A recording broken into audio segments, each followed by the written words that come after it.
कहा गया कि यह जीव उस रब की उपमा, उस रब की कृपा जो हम जैसे जीवों पर हो रही है, उसके गुणगान क्यों नहीं करता, उसकी उपमा क्यों नहीं करता, उसकी तारीफ क्यों नहीं करता। और जो कर्म जीव तू कर रहा है, उन कर्मों में ये क्यों भूल गया कि तूने एक दिन ये शरीर त्यागना है, ये शरीर छोड़ना है। गुरबाणी है ये, गुरबाणी की पंक्तियां हैं। सीधी सी बात, कहा किससे गया? मनुष्यों को, इंसानों को, हम जैसे जीवों को। किन्होंने कहा? वो जो आम जीव नहीं थे, कोई रब रूप थे, कोई महापुरुष थे। उन्होंने वो बात कही जो जीवन की सच्चाई है, वो बात कही जो जीवन में हमें भूलना नहीं चाहिए। बहुत मुश्किल नहीं है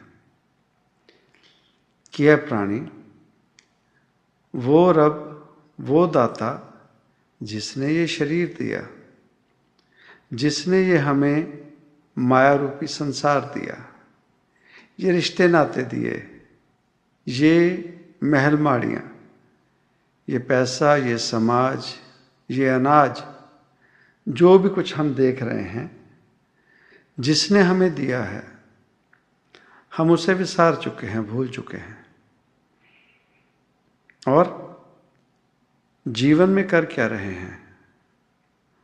और सभी कुछ कर पा रहे हैं, और सभी कुछ कर रहे हैं, पर हमने कभी जीवन में ये सच्चाई जानने की कोशिश नहीं की कि रब क्या है, और ये धर्म जो हैं, ये धर्म क्या हैं, इंसानी जामे की सच्चाई क्या है, इंसान होने का क्या मकसद है, और संपूर्णता क्या है। जीवन जीना शुरू किया, कितना समय लगा हम जैसे जीवों के जीवन में भगवान की पहचान बनाने के लिए। पर जो पहचान हमारी बनाई गई, जो पहचान रब की हमें दी गई, सच में रब तो वो नहीं है। रब के बारे में कहा गया, रूप न रेख न रंग किच, त्रै गुण ते प्रभ पिन। न उसका कोई रूप है, न उसे रेखांकित किया जा सकता है, और ना ही उसके कोई रंग है। वो जो इन चीजों में नहीं आता, वो है रब, वो रब है। और रब पाने के लिए वो जो इंसानी जामा शुरू हुआ सतयुग से, कितने हजारों सालों की बात है। आज सुन लेना, कह देना 1000 साल। हमारे जीवन में हम निगाह मार के देखें, 100 साल का जीवन आज कोई जी लेता है तो बहुत बड़ा मानते हैं 100 साल। तो 100 साल जब 10 में गुणा किए तो 1000 साल हुए। और ये जो सृष्टि बनी, सतयुग की बात करते हैं, तो कितने हजार साल बीत चुके हैं। और विज्ञान की अगर बात करते हैं तो तब तो और भी आगे बात जाती है, जब वो कहते हैं इस धरती पर पहले डायनासोर थे और दूसरे जीव जंतु थे। वो और भी पुराने बताए जाते हैं, जब शायद इंसान इस धरती पर नहीं आया था। ये कब से बातें शुरू हुई? पर इंसान होने में वो जीव जो विकसित हो गए, कब से इंसान शुरू हुआ? कहा जाता है कि इंसानों के पूर्वज बंदर थे। इंसानों के पूर्वज बंदर थे, भाव बंदरों से इंसान शुरू हुए। अगर बंदरों इंसानों के पूर्वज बंदर थे, तो वो जो आज बंदर रूपी इस दुनिया में घूम रहे हैं, वो विकसित क्यों नहीं हुए? वो इंसान क्यों नहीं बने? इसी शुरुआत की बात से अगर बात की जाए, ये बात कह देने कि मनुष्य पहले बंदर थे।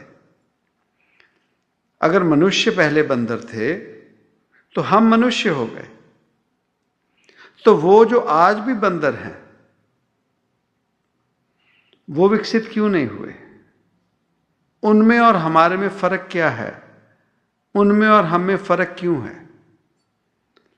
इसका मतलब कहीं ना कहीं कुछ अधूरी जानकारी हमें मिली, कहीं ना कहीं हमें गलत बात समझाई गई। आज अगर किसी इंसान की अगर सर्जरी करनी हो, तो सबसे ज्यादा इंसानों में अगर किसी और प्राणी का जो अंग इस्तेमाल में लाए जाते हैं, अगर इंसान के पूर्वज बंदर हैं, तो बंदर के शरीर के ही उसके भीतर के जो भी अंग हैं वो इंसान को मिल जाने चाहिए। पर सबसे ज्यादा जो इंसानों को जानवर के अंग दिए जाते हैं या उनका शरीर का हिस्सा दिया जाता, वो है सूअर का।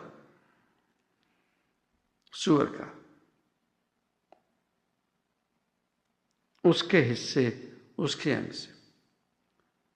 तो इसका मतलब कहीं ना कहीं बंदर और मनुष्य में कोई ना कोई फर्क था। एक जैसे दिखते होंगे, तो वो जो वन मानुष थे, वन मानुष वो जिन्हें हम जंगली जीव कहते हैं, जिन्हें अपने